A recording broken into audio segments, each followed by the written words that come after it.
omukyala Baby naye atuuse era nga ebintu yamututteyo waggulu. Omukyala w'omukulu His Excellency Robert Kyagulanyi Ssentamu Baby atuuse mu ddwaliro era atwaliddwa mu kasenge wali akamanyiddwa nga emergency and accidents. Kali kenkulengeza waggulu wali si buli omu nti akkirizibwa okuba nga agendayo era nga bw'olengera abagobayo abambukayo si buli omu nti akkirizibwa okuba nga agendayo kubanga ate ekituufu nnyo okuba n'omulaba oba oli awo ate ke kakisa kayinza okukozesa n'atuukawo ku kitundu naye omukyala Baby atuuse, mukyala w'omukulu His Excellency Robert Kyagulanyi Ssentamu aleeteddwa oba azze mu ddwaliro okuba nga alaba embeera nga bw'etambula. Embeera ekyali ya bunkenke nnyo ddala kubanga nkutegeezezaako nti wabweru wali ate abantu bakwatiridde abamwetaaga abamwagala era nkyakulambuza ekiri ku ddwaliro wano naye nga kyoba omanya embeera yo ekyali ya bunkenke. Tuli mu ddwaliro Nsambya omukulu His Excellency Robert Kyagulanyi Ssentamu waleeteddwa oluvannyuma lw'okuba nti akubiddwa amasasi ali munda wali nga boogezaako okuba nga olaba munda wali kuli nti ekigambo emergency accidents awo aleeteddwa era abantu abatinitini bakkirizibwa okuba nga batuukawo wali woolengera kubanga abakola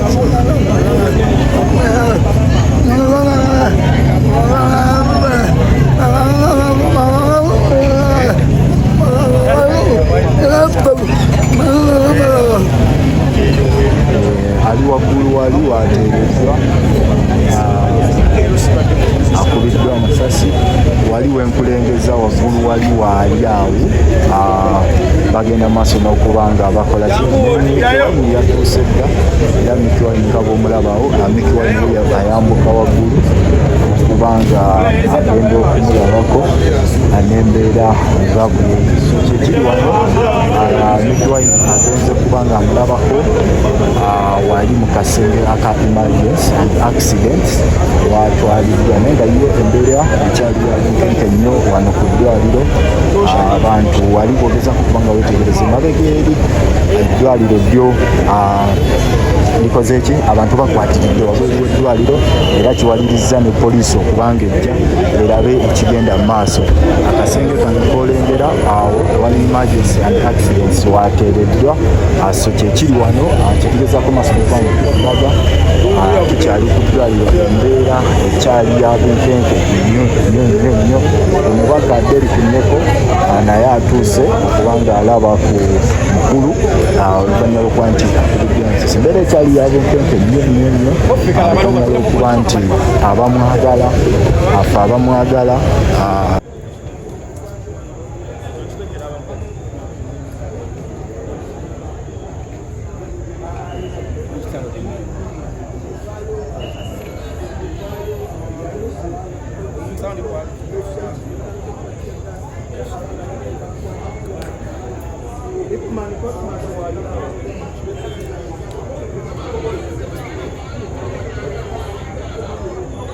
Cosmas Muganda alina piki ono abeerewo gono wali wano piki ya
abantu batuuka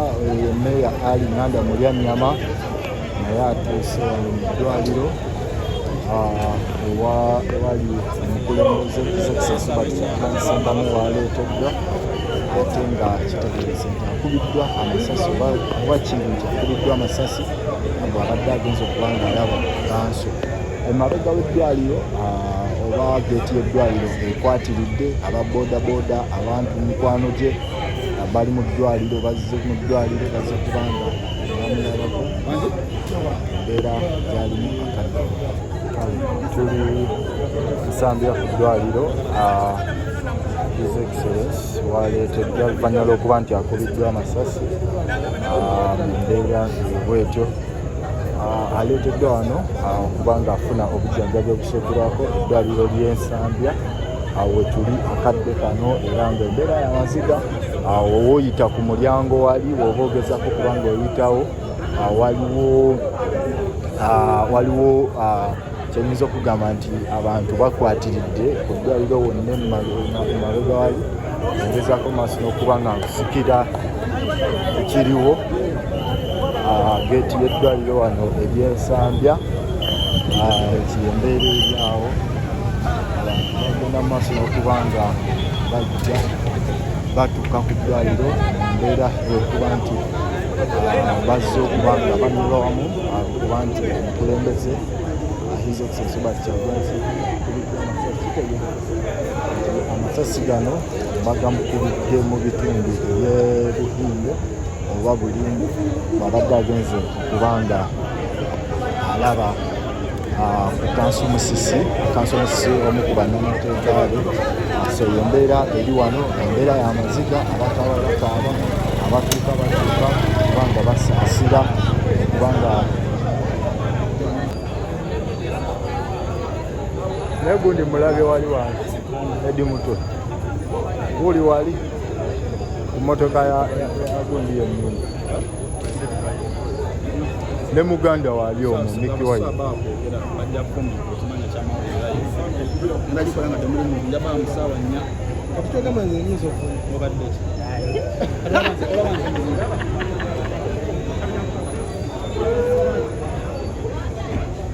Tuva mu nandi mbadde ebyokugenda gye